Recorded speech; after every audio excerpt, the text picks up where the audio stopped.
You want to find that drive and focus that has you locked in and on fire every single day? My book, The Mirror Motivation, will do it for you. I bought a copy for you.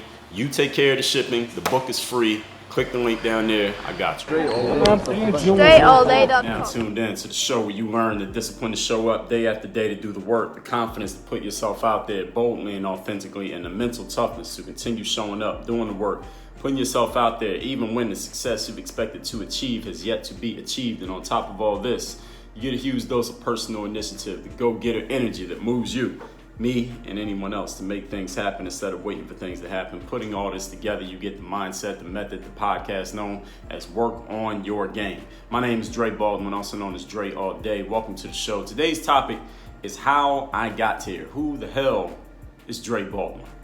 I have done, I think 2 times I've done an episode like this. Once, I believe it was episode 14 of the Work on Your Game podcast. When we first started back in 2016, I did another one, I believe in early 2019, right before my book, Work on Your Game, came out. So I feel like I need to do one of these every 6 months or every year or so, just because, first of all, things change in life. And second of all, there's new blood. There are new people who are listening to the show that weren't listening before, or maybe they missed that episode, who've been listening to the show. You like the show, you enjoy what you're hearing, but you have no idea who it is that's talking to you every single day. So this episode is about how I got here, some points in my journey. I'm not gonna tell you my entire life story here, but some points into how I got to where I'm at right now and what makes the content, the stuff that I talk about here every day, where it comes from, what's the source of this, what have I been through, what I've experienced, and just my perspectives on life and why this content is this content, why it's delivered the way it is delivered, and why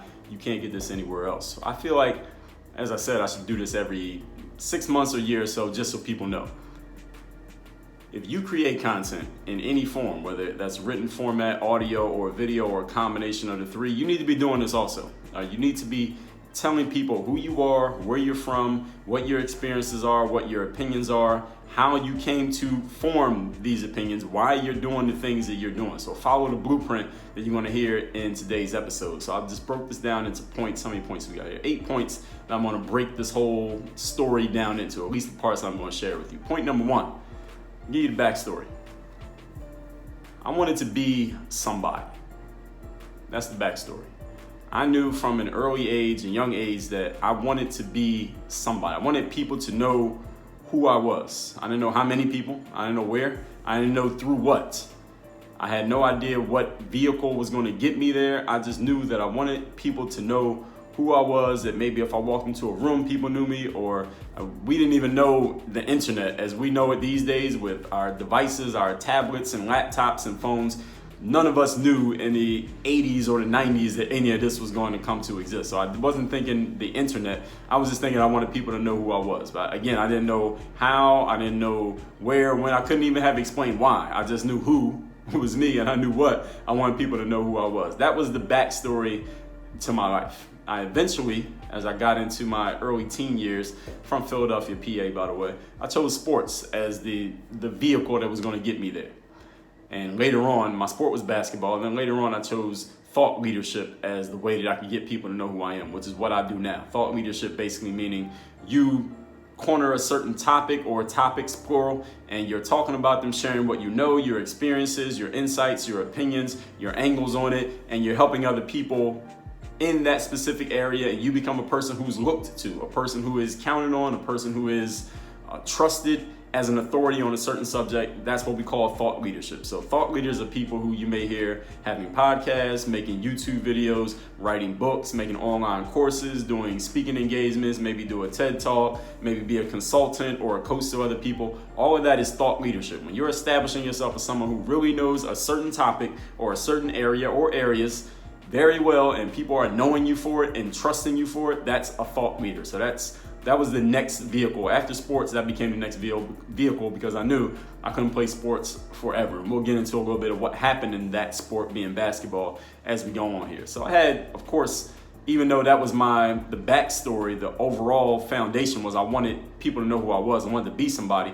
I had desires, my external desires, the things that, this is point number 2, the things that I would tell someone. If someone were asking me, what is it that you want? Where are you going? What's your thing? My struggle was to make it, quote unquote, make it in basketball.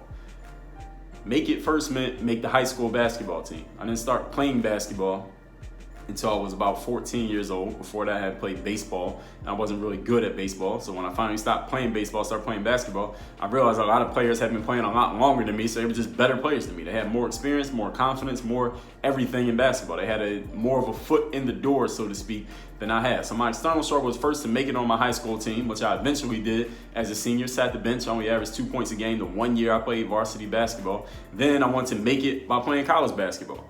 I had to walk on in college. I was not recruited to a college, never got a single recruiting letter or visit from any college basketball coach. When I showed up to my first college, which was Penn State Abington, right outside of Philadelphia, PA, the coach had no idea who I was. The players didn't know who I was. All I knew was that as long as I could find a gym and I can get on the court, I can show what I can do, and whatever happens, happens. I had no idea who was on the team, what my chances were. I just knew I needed to show up and do my thing, and if I make it, I make it. If I don't, then, it really wasn't anything I would have been able to do at that point. So the next thing was to make it in college. I did do that. Played at Penn State Abington, got recruited after my freshman year to go to Penn State Altoona, which is an NCAA Division III school. Abington at the time was not Division III. It was kind of like a level below Division III. I don't even know what they called it. Now it's a Division III, but back then it wasn't. So my move from Abington to Altoona was actually a step up. And it was the first time I'd ever been recruited. I had been sought out and chosen to be on somebody's basketball team, was when I went to NCAA Division III, Penn State Altoona. Played at Altoona for the next 2 years. Then my junior year, during that second year, a new coach had come in because the coach who recruited me actually got fired after the 1 year I played for him. New coach comes in. He brings in a whole new regime. I end up out of the program with a year and a half of college left. So this is halfway through my junior year. I still had the spring semester of my junior year and all of my senior year left to be in school, but I'm not a part of the basketball program. And the only reason I was at the school was because of the basketball program. So this was not too good of a situation. This was all things that you could see. If you had been watching me, if there had been a camera following me at this point in my life, you could see all of this stuff on the outside, that I'm in college trying to make it in college basketball, or at least trying to do something through college basketball. Now I can't because I'm not even on the basketball team. This is a bigger problem than not getting in the game. It's a bigger problem than not putting up great stats. This is a problem of not even being on the roster. So I'm sitting in the bleachers in the stands watching the game when the games are going on, when the only reason I came there was for the game. So this wasn't too good of a situation. Then graduated college, a degree in business management and marketing from Penn State University. I wanted to play professional basketball, despite the fact that I had very little high school success and not even played my last year and a half in college at a Division III school at that had never produced a professional basketball player. I decided that I wanted to be a pro basketball player. So again, if you have been watching me through a reality TV camera at this point in my life, through this point in my life, age 22 years of age, you would have saw all of this. Everything I'm telling you is just because there was no camera following me, then I'm just painting the picture for you. Now I want to tell you, we're still on point number 2 here, just the desires that I had, the struggles that I was going through is point number 2, is the internal struggles. These are the things that you couldn't see. These are the things that were not on camera. These are the things you would only know if I had told you, and I probably would not have expressed them verbally back then. I don't think I ever expressed any of this stuff verbally to anyone back then, but this is what was going on internally, things that you could not see. Is that I had no guidance and I had no plan. I wanted to be somebody. I still had that desire overall that I wanted to be somebody in life. I wanted people to know who I was, and I had chosen basketball as my vehicle to do so. I had just finished 4 years of college where maybe I could have learned some other area where I could have become somebody. I didn't. I had not decided to focus on any other area. I had stuck with basketball, despite the fact that basketball didn't seem to be sticking with me too much. I wanted to do something still in basketball, but I had no guidance as to how to do it. There was no information, or it was a little bit of information, but not accurate information, and not too many people sharing information, not anyone I could connect with directly to get the information, and I had no plan on how to get the information. So all of this was not looking too good for me. There was no YouTube at the time, so I couldn't go look up videos of someone explaining it.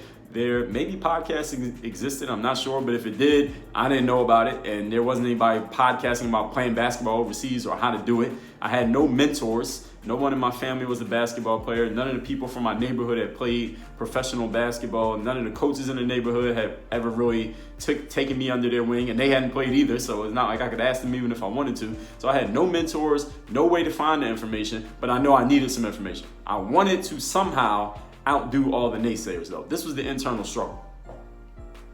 Part of the internal struggle was that I knew what I wanted, but I had no idea how to go about getting it. But the real driving, motivating factor for me was anyone who had not agreed with my plan, whether that was someone who just said, I don't see this working out for you, or someone who was talking shit like, yo, you're a bum, you're never gonna make it, or someone who had kicked me off of a basketball team or cut me from a team. All of those people I put in the same box. They were all in the same group of people who, for whatever reason, had not supported, or they had just gotten in the way of me getting to where I wanted to get to through this vehicle of being a basketball player. I wanted to outdo all of those people. That was the main internal struggle.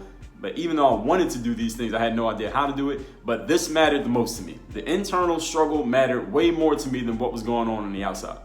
And the internal desire to outdo all the naysayers, all these people who, for whatever reason, hadn't gotten behind me or hadn't supported or hadn't co-signed or hadn't agreed with whatever my plans were, that outdoing those people mattered way more to me than actually making it in basketball. The actual act of playing professional basketball did not matter to me as much as the internal victory I would have gotten by actually getting into pro basketball and being able to metaphorically look at all the people who had, for whatever reason, not gone along with my plan and say, see, I told you so. I did it. This was the real internal desire. This was the thing that was really driving me. If any of you have heard someone say something like, you heard a motivational speaker or read a book or anything like that, when someone asks, what's your why? Like, what's your real reason for doing what you do? And if any of you have ever been asked that question, or any of you have ever asked someone else that question, the technique for really getting to the real inner reason for why someone wants to do something is just keep asking why every time they give an answer. Someone says, well, what do you want to do? I would say something like, well, I want to play professional basketball. And they would say, well, why? And I would say, because I've been playing basketball since I was 14. I put a lot of time into it. Well, why does that matter? And I say, because I've gotten good at it and I think I'm good enough to play pro. Well, why does that matter? Because that can be a full-time job and I can make money from it and I can travel the world at the same time and do the thing that I actually enjoy doing as a job instead of doing something that I don't enjoy doing as a job. Well, why does that matter? It's because that would be a great living for me and a great way for me to live as an adult, because we got to do something. You got to be some way that you pay the bills and keep gas in the car. How else would I do it? And they would say, okay, well, why does that matter? And I would say, well, you know what? Because when I was coming up, there were a bunch of kids in my neighborhood who were better than me, and they would laugh at me and make jokes about me when I wasn't making my basketball team. And they were right, because I wasn't good and I didn't have anything I could say back to them. But now, once I get good enough and I get to this level of a pro, I can shut all of them up and none of them could ever say anything to me. Well, why does that matter? Because then I get the ultimate victory of shutting down anyone who's ever tried to come against me or tried to ridicule me or tried to not help me or tried to get in my way. And that right there would be the ultimate satisfaction. Boom. Now you got the real why. See, this is the way that anyone who's listening to this right now, you want to find out what you really want in life, or what, not even what you really want, but what your real motivation is. The real thing that is driving your actions every single day, whether you are trying to figure out what it is, or maybe you don't have a thing that's really driving your actions. All you need to do is what you just heard me do. And being my own psychologist right here, is ask yourself what you want. Usually the first answer, anytime you ask somebody what they want, their first answer almost always is something surface, something external that can be seen, something that can be felt, something that can be touched, and something it's pretty safe, it's pretty benign for them to share it with somebody else. Someone could say something like, well, I want to sign a record deal, or I want to get a million subscribers on YouTube, or I want to publish a book, or I want to make it in basketball. Most people are not afraid to tell that to the world. There are some people who may be even apprehensive to say those things, but those things are pretty safe to say. I mean, nobody's gonna stop in their tracks because they heard you say that you want to become a basketball player, you want to write a book. It's interesting, but it's not at the same time. Right? It's commonplace. It's almost commonplace when someone names one of these external desires. So what you need to do, once you name your external desire, because everyone can name one of those, is then just keep asking why. And every time you ask why, you don't continue until you get an answer. Once you get an answer, then you ask, well, why does that matter? And then ask again, why does that matter? Until you get to the real driving factor, the real reason why you want to do all the things that you want to do. So I knew what my real internal why was. I never told that to anyone. I didn't write it down anywhere. Maybe I wrote it down somewhere, but only I could see it. Nobody knew about it. Nobody had ever asked me about it. And if someone did ask me, I never gave them the real reason, because they didn't need to know. Only person that mattered to was me. So good thing about all of this was my external struggle, my internal struggle they worked together. They worked hand in hand. My external struggle was to make it in basketball. My internal struggle was to make it in basketball. There was just a reason why. The internal struggle, there was a why and a why and a why and a why beneath why I wanted to make it in basketball, but I could kill two birds with one stone. Once I got on in basketball, I could say I did it, external achievement, but I also could say I did it, internal achievement, both at the same time. So if you happen to find that, you struck gold. You still got to do it, but you have struck gold in terms of your desires dovetailing and working together. Point number 3. Today's topic, if you came in the middle of the show, is who the hell is Dre Baldwin, how I got here. I'm just sharing with you my backstory. So now I told you the origin of it was I just wanted to be somebody. Then my external struggles of what I wanted to achieve. The internal struggle of what it really meant to me to get that achievement is really about meaning for us. That's on point number 2, before I get into point number 3. What really drives us is the meaning behind the things we achieve. It's not actually achieving the thing. It's the meaning that we place on the achievement of the thing. See, it's not about making a certain amount of money, even though money can do a whole lot of things for you, and it can be freedom for you, and you can achieve this, and you can pay for that, and you can buy this, you can go to these places with money. It's the meaning behind all of the stuff that you get from the money that really matters. That's the thing that really gets you out of bed. It's not the dollar itself. It's the meaning behind the dollar that gets you out of bed. Anyway, point number 3. Here's the wall that I was up against. Even though I knew exactly what my external and internal struggles were, I still had a wall that I was facing that I had to figure out. The problem and the opportunity was, as I already told you, I sat on the bench in high school. That was a problem.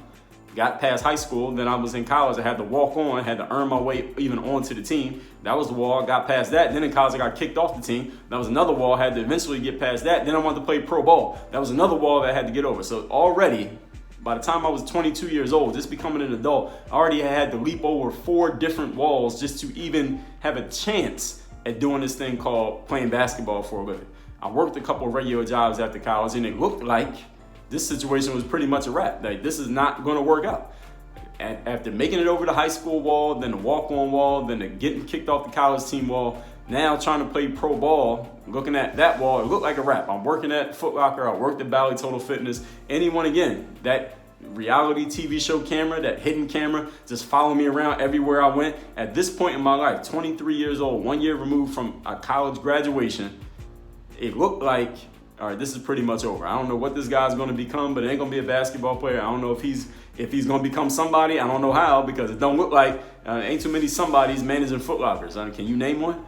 Exactly. So it didn't look like anything was going to go, these plans were going to work out too well. But then, point number 4, I had an epiphany, and I discovered a new opportunity for myself. Here it is.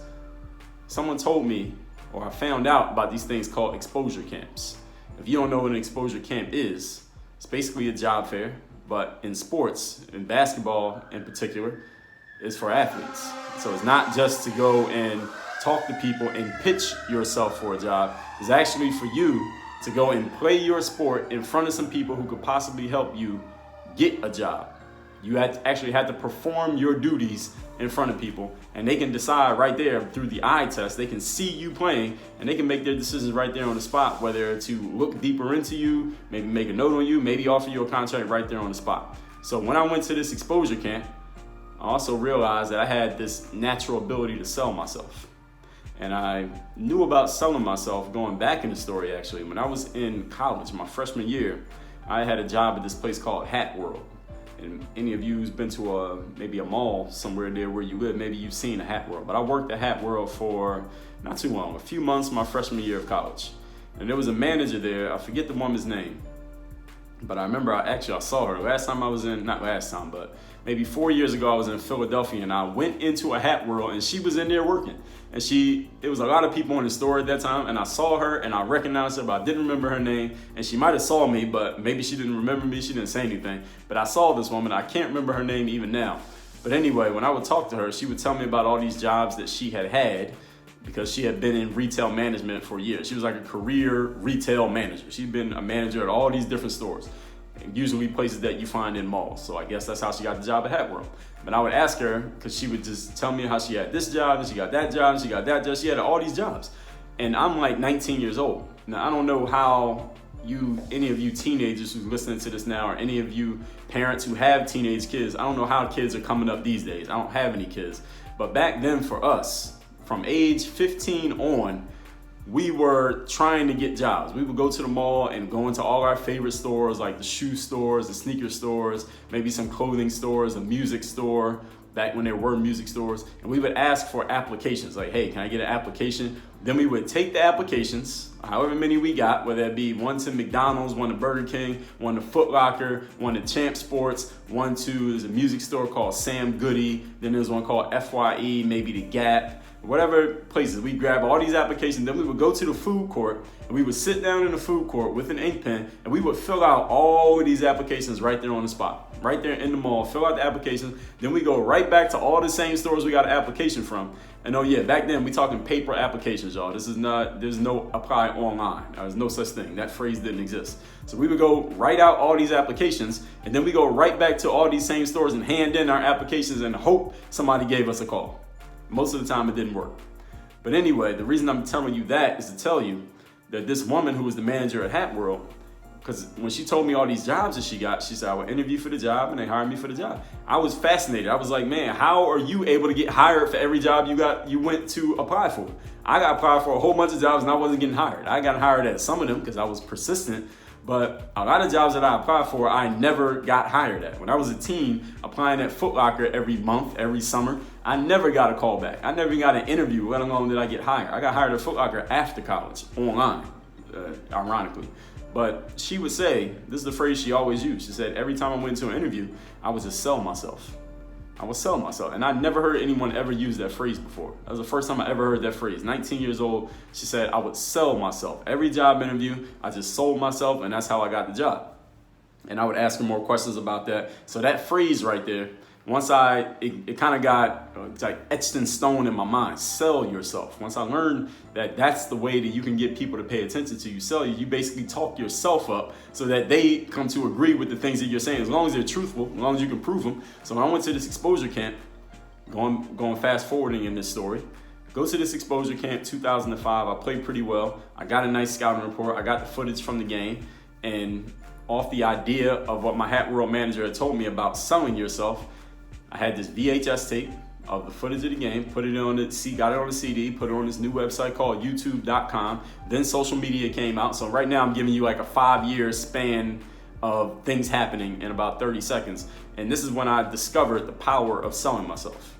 Once I got online, I really discovered this power of selling myself. I did this through whatever social media platforms happened to be out at the time. First it was a Black Planet, then there was MySpace, eventually we got Facebook, Twitter, YouTube, and maybe a year or so later, we got Instagram. All of those platforms gave me, you, and everyone else an opportunity to sell ourselves, to talk ourselves up, to present ourselves in a certain way, to present whatever it is we wanted to put out to the world. Anything that we wanted to put out to the world in such a way that other people can look at it, they can engage with it, and they can choose or choose not to buy into it.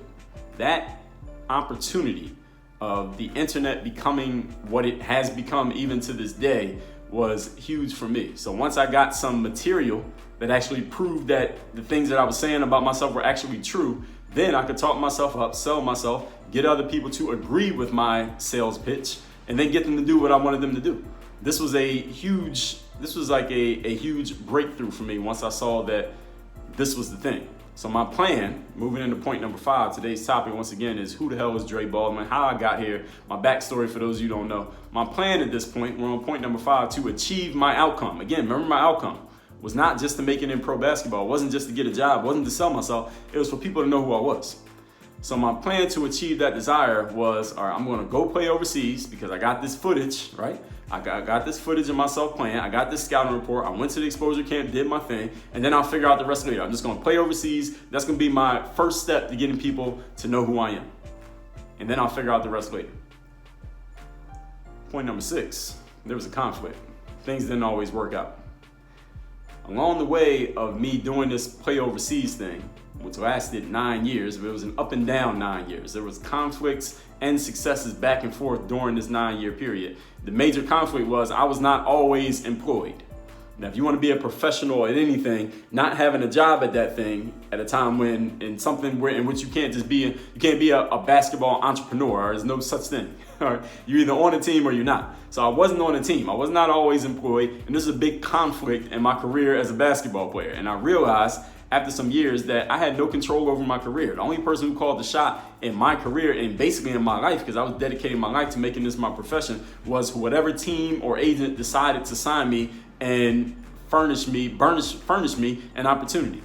I wasn't calling the shots in my own life or in my own career. So I started to learn more about the business of just business in general, not the business of basketball, but just business in general, about ownership, about having control, about being able to call your own shots, about taking the things that you know, codifying them, and putting them out in such a way that other people can learn from you. You can build your own audience instead of having to leverage somebody else's audience and their kindness or generosity or their interest in you. Instead of everything hinging on that, you can build your own audience to where you run the show, and the things that you codify can become the reason why people follow you. Then you could even take the things you codify and you can package them up and you can sell them. You can actually make money from them. So that's when I asked myself a really good question. The really good question was, how can I take this thing that I love and I'm invested in, basketball, how can I leverage that into something that would actually help me achieve more of my desire, which is for people to know who I was? Well, one thing is I got to be able to sustain myself. So I needed to make business out of it. That was one thing that I needed to figure out. And I also needed to figure out how can I connect with an audience of people, because usually people don't become your audience because they bought something from you. Usually they want to hear something from you, see something from you, read something from you first. Then maybe eventually they'll buy something from you. This became content and it became products. So the answers to those two questions, reversing the order, content and products respectively. Content was the stuff that I could put out. People would know my name, people would know my material, people would know my work, and they would say, okay, I like what this guy's talking about. Let me listen to the next one. Let me watch the next one. Let me read the next one. And that would continue as many times as it needed to continue over time, hopefully in infinity. Hopefully some of you have been listening to me since you first heard of me. You just kept listening or kept reading or kept watching. Or maybe this is your first time and you're going to continue based on what you're sampling here today. And then eventually at some point along the line, it's different for everybody based on what I'm offering and based on who they are and what they need. I could offer something for sale, they'll buy it. Now we're in business.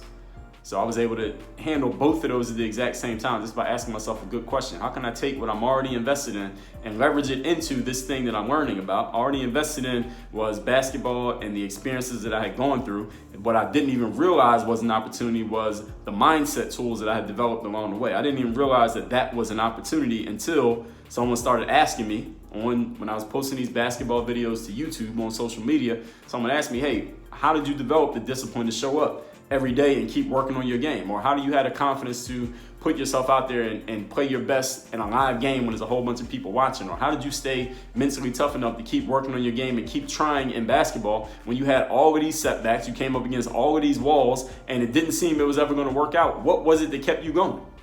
So in my answers to those questions, I discovered the pillars of the very philosophy, work on your game, that you're hearing every day here. Discipline, confidence, mental toughness, and personal initiative. Those are the things that I needed in order to achieve the internal desires that I'd always had from the beginning. And once I realized that that was really the thing, it wasn't basketball, it was those things, and basketball just happened to be one of the vehicles that I utilized. That's when I saw, okay, now I have an opportunity. Even when I stop playing basketball, I can do this. I can get into a thought leadership space through this, which is where we are here today. So the conflict experienced along the way led to the breakthroughs. So notice, if you listen to yesterday's episode, what I talked about, going through the distress versus the eustress. The distress is the stress that breaks you down and makes you weaker and makes you worse and stops you from doing things. The eustress is the stress that builds you up, makes you tougher, makes you want to go through more things. So the eustress that I went through actually made me tougher, made me better, and it led to a brand new opportunity that extended my run, so to speak, from where I started with basketball to now with this discipline, confidence, mental toughness, personal initiative, this whole work on your game philosophy. And some of you who don't care at all about basketball, but you're still following this guy whose whole journey started because of basketball or through my failures in basketball, really is what it was. So I learned more about business, the mindset changed over time, and then it became a business. Point number 7, today's topic is who the hell is Dre Baldwin, where I came from. The achievement and the end result of all of this is not really the end result because I'm still alive and hopefully I got a lot more years to go. The end result is I ended up playing 9 years of professional basketball, which was the achievement of my external desire, the thing that I knew and everybody else knew I wanted to do. I was able to transition that into business using the same ideas that I've been sharing with athletes. Another external desire that I eventually developed, that external desire, and was able to achieve it. Things that anyone be willing to tell you out loud. But really, the big thing is not the external desires. The things that you can see that people have achieved, the things that people will openly tell you about that they've achieved, those are not the ones that really make the biggest difference. Those are the ones that we see. And those are the ones that get attention, and those are the ones that we can market and make an advertisement about and write a book about and name a podcast episode about. Those are the surface things. Okay, let me tell you about the real things. And this is point number 8, the last point in today's episode, which again is who the hell is Dre Baldwin, how I got here, where I came from. It's the internal transformation that makes the biggest difference. Ladies and gentlemen, it is not the external achievement. It is not the trophy. It is not the money. It is not the followers. It is not the career. It is not the customers. It's not that you wrote a book. It's not that you gave a speech. It's not any of that. The biggest thing that matters for any of us is not what we achieve, but who we become in the process. And this is the thing also, if that sounds a little bit too woo-woo for you, this is the thing also that connects other people to you. If you want to build an audience of people who connect to you, do not tell them about, don't just tell them about, better yet, what you've achieved, what you have, what you've done, what you're gonna do next, where you've been. Don't give them a list of your accomplishments. Your list of accomplishments matters because what it does is it creates credibility. Credibility matters. Because if I came on here and said, I'm gonna tell you how to play pro basketball, but I had never done it, then I have no credibility. You're probably not gonna listen because I haven't done the thing. So it matters that I tell you that I did it because it builds credibility and it gets you to listen for an extra 5 minutes just to hear what I'm gonna say. So yes, you utilize that stuff to get people's ears. But if you wanna get people's hearts, you don't tell them what you have. Don't tell them what you've achieved. Don't tell them about your external accomplishments. Those don't get emotional buy-in. We don't buy in emotionally to achievements. We don't buy in emotionally to accomplishments or lists or resumes. What we buy into emotionally is the transformation that people undergo.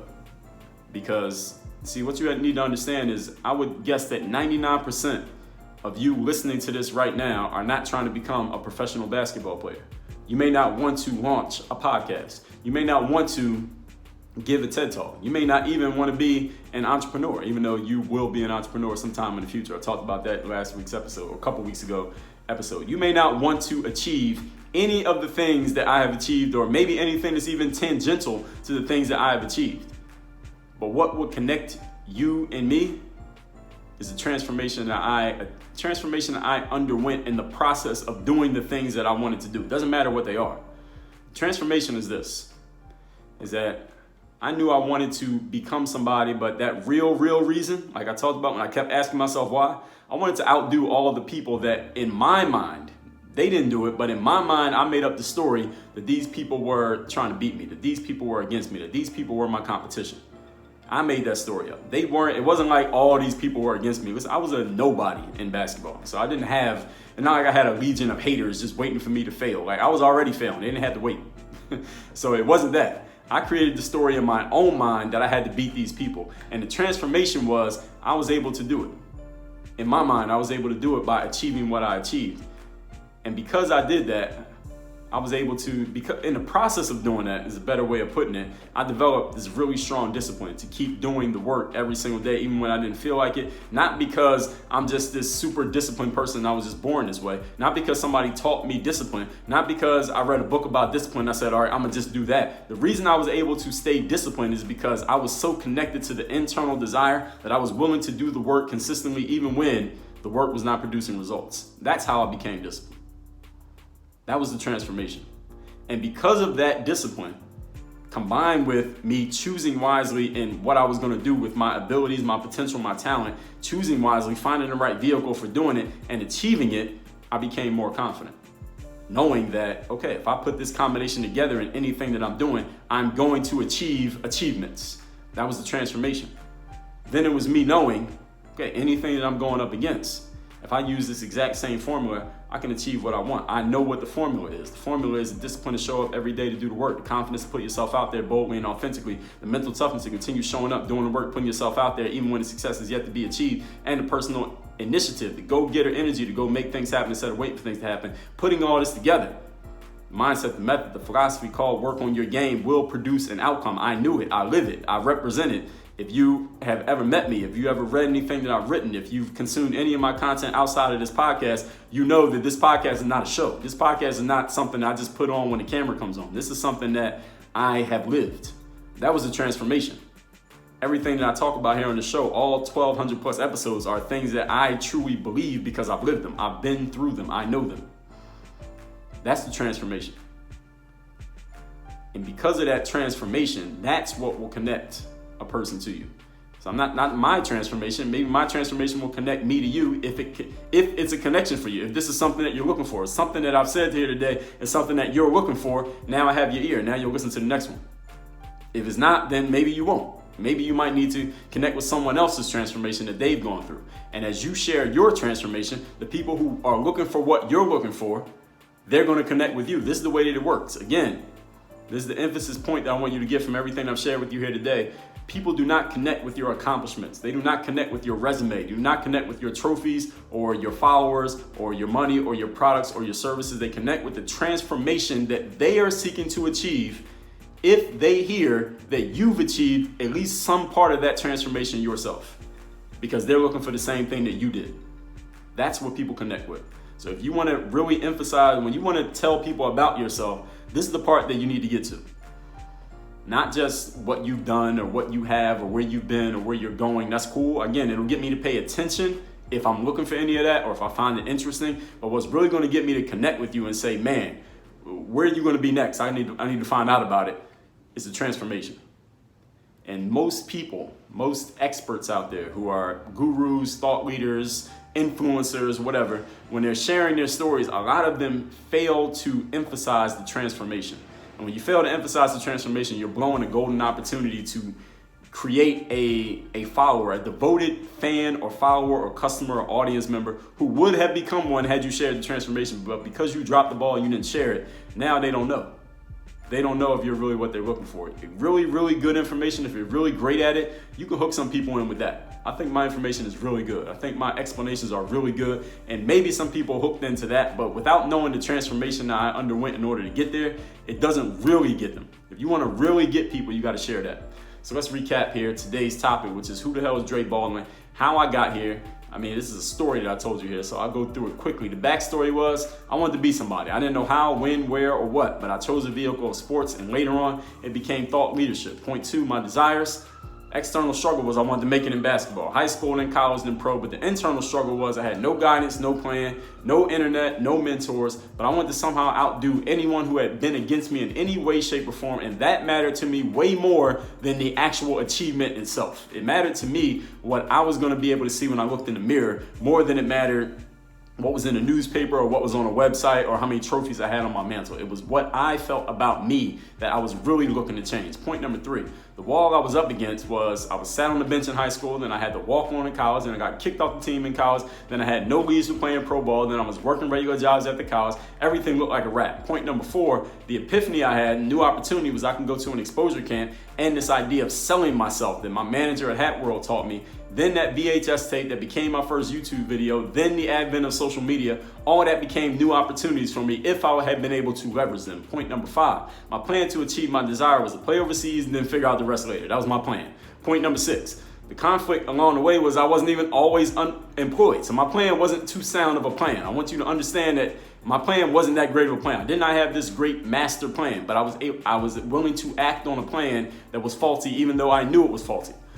In point number six here, no control over my career. I wasn't calling the shots. I eventually started reading more about business because I knew I needed to get more control. I had no control and I did not like the feeling of not having control over my own life. And point number seven, the achievement and the end result was I ended up having a 9-year career, up and down career, in and out of the game career. But because of that in and out of the game career, I was able to or forced to build a brand and then build a business. And I transitioned that into a full-time business using the same ideas that I share with you here every day, the same ideas that I was sharing with athletes, because athletes were asking me, how is it that you're able to think in such a way that you kept going despite all of these setbacks and all of these walls that you were up against? And the transformation, the key thing out of all of this is not the 9 years of pro ball, it's not this 15,000 pieces of content, it's not the 1,200 episodes in this podcast, it's not the TED Talks, it's not the books, it's not the products and services, though you can buy some. The transformation was that I took everyone who I felt was against me, everyone who I had to outdo, and I outdid them. That was the transformation. That was the goal for me. That was the internal change that I wanted to make, to where not somebody else looking at me and being impressed at what I did, so I can look at myself and be impressed at what I did. That's what I was looking for. And that transformation, all you brand builders out there, all you thought leaders, all you influencers, all you authors, you podcasters, you speakers, you consultants, you coaches, that transformation is what gets people to buy in. If you can't share your transformation, or you don't know what your transformation is, or you aren't sharing your transformation, you are missing a golden opportunity to get people to buy in to what you're doing. At workonmygame.com, I got a book called The Mirror of Motivation. I'm giving you a free copy, physical copy, shipping it worldwide. This is the book that will allow you to start tapping into that inner drive, to figure out where you're going, who you are. You know what your external desires are. We call them goals, all right? We write them down. We make vision boards about them. All of you know about those, right? What about the internal desires? The change that you really want to make within yourself, the thing that you really want that you don't talk about, the thing you don't tell anyone else about. That thing right there, I wrote The Mirror of Motivation to help you figure out what it is. That's why the book is called The Mirror of Motivation. It's not me motivating you. It's not the window of motivation. It's the mirror of motivation. So you can find it within you. I'm just going to be the guide to help you get it. And listen, you can get that book completely for free right now. All you need to do is go to workonmygame.com/motivation. Tell me where to ship it and I got you. Work on your game. Dre all day.